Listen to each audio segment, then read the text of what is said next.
श्री शिवाय नमस्तु भयम। दोस्तों, जैसा कि आप सभी लोग जानते हैं कि 11 अगस्त 2026 यानी मंगलवार को पड़ रही है सावन मास की मासिक शिवरात्रि व्रत और मंगला गौरी व्रत। और दोस्तों, यह वह तिथि है जो सावन मास में पड़ने वाली सबसे बड़ी तिथि है, क्योंकि यह मंगलवार के दिन पड़ रही है और इसका बहुत ही बड़ा और विशेष महत्व होता है। पूज्य गुरु जी ने कहा है कि अगर कभी भी मौका लग जाए और सावन मास की शिवरात्रि तिथि मंगलवार को पड़ जाए तो आप लोगों को एक छुटकी काला तिल वाला उपाय तो अवश्य ही करना चाहिए। इन दोनों का संयोग बहुत ही कम आता है। इसी के साथ में गुरुजी ने अपनी शिव पुराण कथा में बताया है कि इस दिन आपको एक छुटकी काला तिल वाला उपाय तो आपको अवश्य ही करना चाहिए, क्योंकि ऐसा दिन पूरे साल में सिर्फ एक ही बार आता है। और दोस्तों, आप सभी लोग जानते हो कि मंगलवार शिवरात्रि तिथि का अगर सबसे बड़ा कोई उपाय है तो वह एक छुटकी काला तिल वाला उपाय है। तो दोस्तों, मंगलवार शिवरात्रि तिथि के दिन आप लोगों को इस एक छुटकी काला तिल वाला उपाय को जरूर करना है। बहुत सारे लोग होंगे जिन लोगों ने इस उपाय को ना किया हो, मतलब पूरा साल निकल गया, उन्होंने किसी भी दिन इस छुटकी काला तिल वाला उपाय को ना किया हो। पर दोस्तों, आपके पास एक आखिरी मौका बचा हुआ है, जो कि 11 अगस्त मंगलवार शिवरात्रि तिथि के दिन है। इस दिन आप लोगों को इस वाले उपाय को जरूर कर लेना है। भले ही आपने पूरे महीने भर इस उपाय को ना किया हो, पर अगर आपने इस महीने के मंगलवार शिवरात्रि तिथि के दिन अगर इस वाले उपाय को कर लिया तो आपको इस उपाय को करने का वो फल मिलेगा जिसकी आपने कभी कल्पना भी नहीं करी होगी।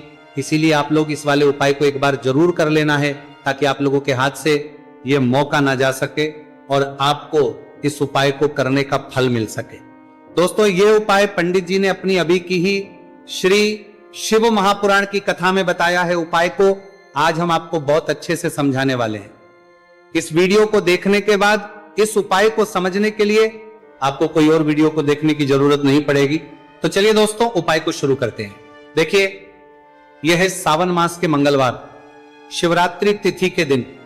यह इतना खास होता है, इतना महत्वपूर्ण होता है, देखा गया है कभी कभी बड़े बड़े पूजा पाठ अनुष्ठान से जो मनोकामना पूर्ण नहीं होते, वह सावन मास की मंगलवार शिवरात्रि तिथि के दिन एक छोटे से उपाय करने से ही आपकी मनोकामना पूर्ण हो है।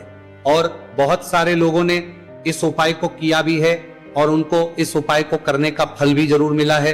अगर आप लोग भी इस उपाय को करना चाहते हैं तो आप इस उपाय को पहले अच्छे से समझ लेना, सुन लेना, उसके बाद करना, आपको इस उपाय का फल जरूर मिलेगा। और इस उपाय को कर लेने से आपके घर में चाहे किसी भी प्रकार की दुहक और समस्या क्यों ना चल रही हो, आपको उसका कारण भी नहीं पता है कि भाई ये समस्या किस कारण से चल रही, उसका कुछ भी कारण हो सकता है, जैसे पितृदोष हो सकता है या किसी भी तरह का मंगल दोष भी हो सकता है। तो इस दिन आप लोगों को ये वाला उपाय कर लेना है। ये एक ऐसा उपाय है जिस उपाय को अगर किसी विशेष दिन पर किया जाए तो भाई उस विशेष दिन का जो है वो तो हमें मिलता ही मिलता है, पर हमने उस दिन पर इस उपाय को किया है तो हमें उससे भी बड़ा फल मिलता है, और फल बहुत जल्दी मिलता है, क्योंकि आप इस उपाय को बहुत ही बड़े और विशेष दिन पर रहे हो। तो चलिए अब उपाय के बारे में बात करते हैं, लेकिन उससे पहले आप लोगों को यह जानना आवश्यक है कि आखिर ये उपाय किस समय करना है, किसको करना है और कैसे करना है। तो चलिए हम आगे आपको वीडियो में एक एक करके बता देते हैं। लेकिन उससे पहले अगर आप लोग हमारे चैनल पर पहली बार आए हैं या फिर मेरी आवाज आज पहली बार सुन रहे हैं तो हमारे चैनल को सब्सक्राइब जरूर कर लेना और इस वीडियो को लाइक करके कॉमेंट बॉक्स में श्री शिवाय नमस्तु भयम ओम नमः शिवाय जरूर टाइप कर देना। तो दोस्तों, इस एक छुटकी काला तिल वाला उपाय को हमें इस मंगलवार शिवरात्रि तिथि के दिन कैसे करना है, किसको करना है, किस समय करना है और कहां पर करना है, ये सारे सवालों के जवाब आपको इस वीडियो में मिल जाएंगे। और जो ये वीडियो देखेगा भाई, उसको एक छुटकी काला तिल वाला उपाय जरूर करना चाहिए, क्योंकि इस दिन काला तिल का भी बहुत ही बड़ा और विशेष महत्व होता है। और बात आ जाए एक छुटकी काला तिल वाला उपाय की, तो ये सोने पे सुहागा वाली बात हो जाती है और ये एक बहुत ही बड़ा उपाय हो जाता है इस मंगलवार शिवरात्रि तिथि का। तो अब दोस्तों, इस एक छुटकी काला तिल वाला उपाय को आखिर करना किसको है, सबसे पहले हम लोग वो बात जान लेते हैं। तो देखो, घर की जो बड़ी माताएं बहनें होती हैं, उन माताओं बहनों में से कोई भी एक बड़ी माता बहन इस वाले उपाय को कर सकती है। और दोस्तों, अगर आप तो अपने घर में से सभी सदस्यों को भी इस उपाय को करवा सकते हैं। अगर किसी व्यक्ति की खुद की कोई मनोकामना है, खुद की कोई दुख और परेशानी है जो कि वो अपने लिए ही करना चाहता है, इस वाले उपाय को तो वो खुद अपने लिए भी कर सकता है, बाकी अगर कोई घर में से ऐसा है जो कि अपने पूरे घर परिवार की सुख और शांति के लिए ये वाला उपाय करना चाहता है तो भाई वो भी कर सकता है, उसमें भी कोई दिक्कत वाली बात नहीं है। कहने का मतलब है कि इस उपाय को हर एक सदस्य भी कर सकता है और पूरे घर परिवार के सदस्य के लिए घर की बड़ी माताओं बहनों में से कोई एक माता बहन भी कर सकती है। माताएं बहनें अगर घर में उपस्थित ना हो या वह ये वाला उपाय ना कर पा रही हो तो फिर घर का कोई बड़ा सदस्य भी इस एक छुटकी काला तिल वाला उपाय को कर सकता है, चाहे फिर वह पुरुष ही क्यों ना हो, उसमें कोई भी दिक्कत वाली बात नहीं। उसके बाद में दोस्तों जो अगला प्रश्न निकल आता है वो ये आता है इस उपाय को लेकर कि आखिर इस उपाय को हमें किस समय करना है, सुबह के समय करना है कि शाम के समय करना है। तो देखो इस वाले उपाय को आप लोग सुबह के समय भी कर सकते हो और शाम के समय प्रदोष काल में भी कर सकते हो। अब अगर आप पूछो कि भाई सब सबसे उत्तम समय कौन सा रहेगा इस एक चुटकी काला तिल वाला उपाय को करने का, तो हम आपसे बस यही कहेंगे कि इस उपाय को आप सुबह के समय करेंगे तो ज्यादा बेहतर होगा। बाकी अगर प्रदोष काल शाम के समय भी करेंगे तो भी अच्छा होगा, उसमें कोई भी दिक्कत वाली बात नहीं है। तो अब दोस्तों जो अगली सबसे बड़ी और महत्वपूर्ण बात आती है वह यह आती है कि सुबह अगर हम उपाय को करेंगे तो हमें कितने बजे से लेकर कितने बजे तक के बीच में करना है, और शाम के समय प्रदोष काल में करेंगे तो हमें कितने बजे से लेकर कितने बजे के बीच में करना है। तो देखो सुबह जितनी जल्दी हो सके आप उपाय को करने की कोशिश करना कि अगर किसी कारणवश लेट भी हो जाओ, थोड़ी देर भी हो जाए तो 10 या 11 बजे तक भी आप उपाय कर लेना, पर 12 बजे से ज्यादा देरी ना हो, ठीक है, इस बात का ध्यान रखना। उसके बाद में दोस्तों अगर शाम के समय प्रदोष काल की बात करें, प्रदोष काल का जो समय है होता है वो शाम के 6 बजे से शुरू हो जाता है, मतलब शाम के 6 बजे से लेकर 7 बजे के बीच का जो समय होता है ये समय प्रदोष काल का समय होता है। तो आप उपाय को 7 या 8 बजे के बीच में भी कर सकते हो, मतलब शाम के 6 बजे से रात 8 बजे के बीच में आप कभी भी इस वाले उपाय को कर सकते हो, उसमें कोई भी दिक्कत वाली बात नहीं है। देखिए यदि आपके जीवन में संकट बहुत ही अधिक चल रहे हो, समस्याएं बहुत ही अधिक चली हो, एक एक रूप खर्च करने आपको बस ओढ़ रहा है, भूमि से जुड़ी हुई कोई भी समस्या हो या फिर आपके विवाह से जुड़ी हुई कोई भी समस्या हो या आपके व्यापार से जुड़ी हुई कोई भी समस्या हो, तो आपकी यह सारी समस्या इस मंगलवार शिवरात्रि तिथि के दिन समाप्त होने वाली है। तो चलिए दोस्तों जानते हैं उस विशेष उपाय के बारे में। देखिए इस वीडियो में हम पूज्य गुरु जी द्वारा बताए गए 3 बहुत ही चमत्कारिक उपायों के बारे में जानेंगे। देखिए ये जो उपाय है आपके जीवन से दुर्भाग्य का तो अंत करेंगे ही, साथ ही साथ यदि आपके जीवन में धन की समस्या चल रही है तो वह सभी भी आपकी समाप्त हो जाएंगी। देखिए गुरुजी ने बताया है कि जब भी मंगलवार शिवरात्रि तिथि का दिन पड़े तो हमें कर्ज मुक्ति के लिए कुछ उपाय करने चाहिए। इसी के साथ हमें धन प्राप्ति, भूमि से जुड़े कार्यों और विवाह के लिए भी उपाय करने चाहिए। तो चलिए दोस्तों जानते हैं गुरुजी द्वारा बताए गए सबसे पहले उपाय के बारे में। देखिए यह उपाय विशेषकर उन लोगों को करना है जिनकी भूमि से जुड़ी कोई भी समस्या चल रही हो, यानी कि उनकी भी जमीन से जुड़ी हुई समस्या चल रही है, यानी कि जो लोग मकान खरीदना चाहते हैं या फिर उनका खेत से जुड़ा कोई भी केस चल रहा है या फिर जिनके भी विवाह में विलंब हो रहा है या फिर जिन भी लोगों के जीवन में कर्ज बहुत ही अधिक बढ़ने लगा है, कर्ज जो है वो चुका नहीं पा रहे हैं, तो गुरुजी ने कहा है कि ऐसे लोगों को ये उपाय करना चाहिए। देखिए इस उपाय के लिए आपको थोड़े से काले तिल ले लेने हैं। देख आपको मात्र एक चुटकी काले तिल ले लेने हैं, इसी के साथ में आपको थोड़ा सा शहद ले लेना है, फिर सबसे अंत में आपको एक लोटा शुद्ध जल ले लेना है। तांबे के पात्र के अंदर आपको अपने घर से शुद्ध जल ले लेना है और इन सभी सामग्रियों को आपको लेकर के पहुंच जाना है भगवान शिव के मंदिर में। देखिए पूज्य गुरु जी ने बताया है कि इस उपाय को आप सुबह से लेकर के शाम तक किसी भी समय में कर सकते हैं। देखिए मंदिर पहुंचने के आप जो काले तिल लेकर के गए थे उनमें आपको थोड़ा सा शहद लगा लेना है। देखिए आप जो शहद लेकर के आए हैं उस शहद में आपको ये काले तिल अच्छे से डुबो देना है और शहद से युक्त ये जो काले तिल हैं इन्हें आपको शिवलिंग पर अर्पित कर देने हैं या फिर आपको शिवलिंग के चारों तरफ अच्छे से काले तिल का लेपन कर देना है। पूज्य गुरु जी ने बताया है कि लेपन करते समय यदि आपके जीवन में कर्ज से जुड़ी समस्याएं चल रही हैं, लेपन करते समय आपको आर्यन मुक्तेश्वर महादेव का स्मरण करना है या फिर आपके जीवन में विवाह से संबंधित या फिर जमीन से संबंधित कोई भी समस्या चल रही है तो फिर आपको मंगलेश्वर महादेव का स्मरण करना है। इसके बाद जो आप जल लेकर के आए हैं उसे आपको धीरे धीरे शिवलिंग पर अर्पित कर देना है तथा आपको लगातार शिव महापुराण के मूल मंत्र श्री शिवाय नमस्तुभयम इस मंत्र का जाप करते रहना है। पूज्य गुरुजी ने बताया है कि सिर्फ एक मंगलवार शिवरात्रि तिथि यहां उपाय करके देखना और आप स्वयं देखेंगे कि 2 से 3 महीने के अंदर आपके जीवन से जुड़ी हुई जो भी समस्याएं हैं बस सभी समस्या बहुत ही जल्द महादेव की कृपा से दूर होने लगेगी। तो दोस्तों इस प्रकार से आपको यह पहला उपाय ना है। अब हम जानते हैं दूसरे विशेष उपाय के बारे में। देखिए इस उपाय के लिए आपको एक प्यारी सी बेलपत्र ले लेनी है।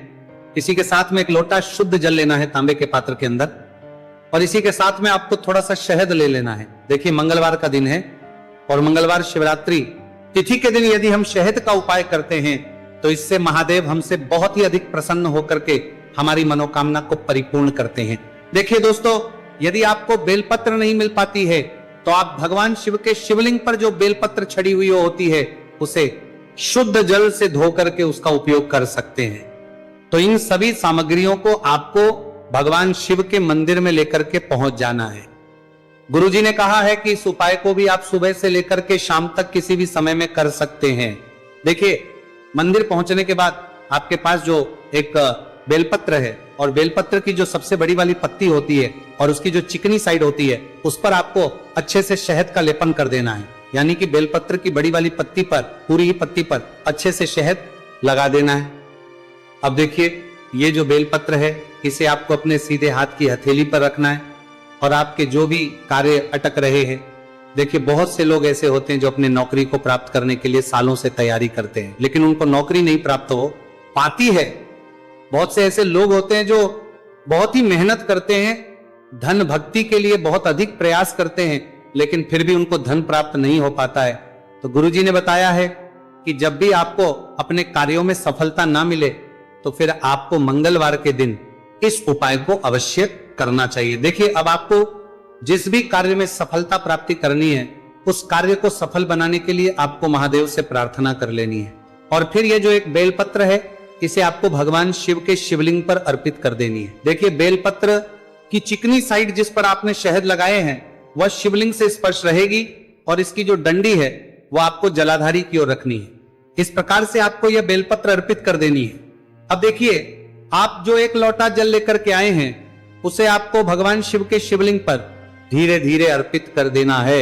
श्री शिवाय नमस्तुभयम इस मंत्र का जाप करते हुए देखिए जैसे ही ये जल शिवलिंग से होकर के जलाधारी की ओर बह करके आएगा तो इसे आपको थोड़ा सा अपने सीधे हाथ की हथेली में झेल लेना है। इस जल को आपको अपनी दोनों आंखों पर लगा लेना है और इस जल का थोड़ा सा छिड़काव आपको अपने शरीर पर कर लेना है।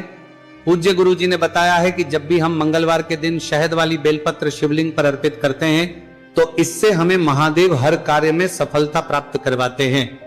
यदि हमें अपनी मेहनत करने के बावजूद भी पर्याप्त मात्रा में सफलता नहीं मिल पा रही है तो गुरुजी ने कहा है कि आपको मंगलवार शिवरात्रि तिथि के दिन यह चमत्कारिक उपाय अवश्य ही कर लेना है। अब दोस्तों हम जान लेते हैं गुरुजी द्वारा बताए गए तीसरे विशेष उपाय के बारे में। देखिए इस उपाय के लिए भी आपको मात्र एक लोटा शुद्ध जल ले लेना है तांबे के पात्र के अंदर। फिर इसी के साथ में आपको एक प्यारी सी बेलपत्र ले लेनी है। बेलपत्र आपको ध्यान रखना है कि कैसे भी कटी हुई खंडित नहीं होनी चाहिए। अब देखिए मात्र 2 सामग्री लेकर के आपको भगवान शिव के मंदिर में पहुंच जाना है। पूज्य गुरुजी ने बताया है कि यह उपाय विशेषकर उन लोगों को करना है जिनकी कोई भी विशेष मनोकामनाएं जो कई दिनों से परिपूर्ण नहीं हो पा रही है, चाहे वह विवाह से संबंधित हो, नौकरी से संबंधित हो, व्यापार से संबंधित हो, चाहे किसी भी प्रकार की मनोकामना है जो परिपूर्ण नहीं हो पा रही तो उसके लिए आपको यह उपाय करना है। देखिए इस उपाय को भी आप सुबह से कि शाम तक किसी भी समय में कर सकते हैं। देखिए मंदिर पहुंचने के बाद सबसे पहले तो आप बेलपत्र लेकर के आए हैं, उसे आपको अपने सीधे हाथ की हथेली पर रखना है और आपको महादेव से प्रार्थना करनी है कि हे मेरे महादेव, मेरी ये जो मनोकामनाएं बहुत दिनों से अधूरी हैं, मैंने कई प्रकार के उपाय कर लिए हैं, कई प्रकार के व्रत कर लिए हैं, लेकिन अभी तक मेरी मनोकामना परिपूर्ण नहीं हो पाई है। तो उस मनोकामना को परिपूर्ण करने के लिए प्रार्थना करनी है और ये एक बेलपत्र आपको शिवलिंग पर अर्पित कर देनी है। देखिए बेलपत्र की जो चिकनी साइड है वो शिवलिंग से स्पर्श रहेगी और इसकी जो है वो आपको जलाधारी की ओर रखनी है। इस प्रकार से आपको ये बेलपत्र अर्पित कर देनी है। इसी प्रकार से आपको ये बेलपत्र अर्पित करनी है। अब देखिए, आप जो एक लोटा शुद्ध जल लेकर के आए हैं, इसे आपको धीरे धीरे शिवलिंग पर अर्पित कर देना है। इस मंत्र का जाप करते हुए देखिए, जल अर्पित करते हुए आपको कम से कम 11 बार श्री शिवाय नमस्तु भयम या फिर ओम नमः शिवाय इस मंत्र का जाप कर लेना है।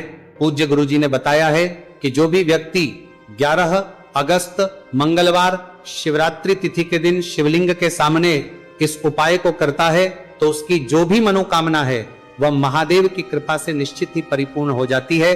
तो दोस्तों, ये थे पूज्य गुरु जी द्वारा बताए गए कुछ बहुत ही खास उपाय।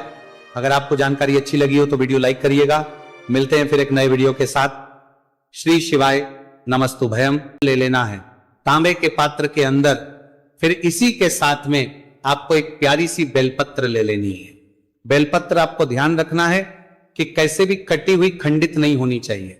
अब देखिए, मात्र 2 सामग्री लेकर के आपको भगवान शिव के मंदिर में पहुंच जाना है। पूज्य गुरु जी ने बताया है कि यह उपाय विशेषकर उन लोगों को करना है जिनकी कोई भी विशेष मनोकामनाएं जो कई दिनों से परिपूर्ण नहीं हो पा रही है, चाहे वह विवाह से संबंधित हो, नौकरी से संबंधित हो, व्यापार से संबंधित हो, चाहे किसी भी प्रकार की मनोकामना है जो परिपूर्ण नहीं हो पा रही, तो उसके लिए आपको यह उपाय करना है। देखिए, इस उपाय को भी आप सुबह से कि शाम तक किसी भी समय में कर सकते हैं। देखिए, मंदिर पहुंचने के बाद सबसे पहले तो आप बेलपत्र लेकर के आए हैं, उसे आपको अपने सीधे हाथ की हथेली पर रखना है और आपको महादेव से प्रार्थना करनी है कि हे मेरे महादेव, मेरी ये जो मनोकामनाएं बहुत दिनों से अधूरी हैं, मैंने कई प्रकार के उपाय कर लिए हैं, कई प्रकार के व्रत कर लिए हैं, लेकिन अभी तक मेरी मनोकामना परिपूर्ण नहीं हो पाई है। तो उस मनोकामना को परिपूर्ण करने के लिए प्रार्थना करनी है और ये एक बेलपत्र आपको शिवलिंग पर अर्पित कर देनी है।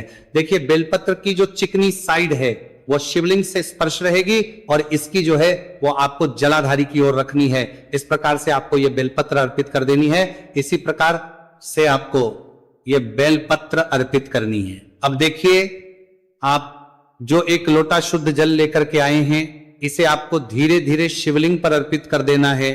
इस मंत्र का जाप करते हुए देखिए, जल अर्पित करते हुए आपको कम से कम 11 बार श्री शिवाय नमस्तु भयम या फिर ओम नमः शिवाय इस मंत्र का जाप कर लेना है। पूज्य गुरु जी ने बताया है कि जो भी व्यक्ति 11 अगस्त मंगलवार शिवरात्रि तिथि के दिन शिवलिंग के सामने इस उपाय को करता है तो उसकी जो भी मनोकामना है वह महादेव की कृपा से निश्चित ही परिपूर्ण हो जाती है। तो दोस्तों, ये थे पूज्य गुरु जी द्वारा बताए गए कुछ बहुत ही खास उपाय। अगर आपको जानकारी अच्छी लगी हो तो वीडियो लाइक करिएगा। मिलते हैं फिर एक नए वीडियो के साथ। श्री शिवाय नमस्तु भयम।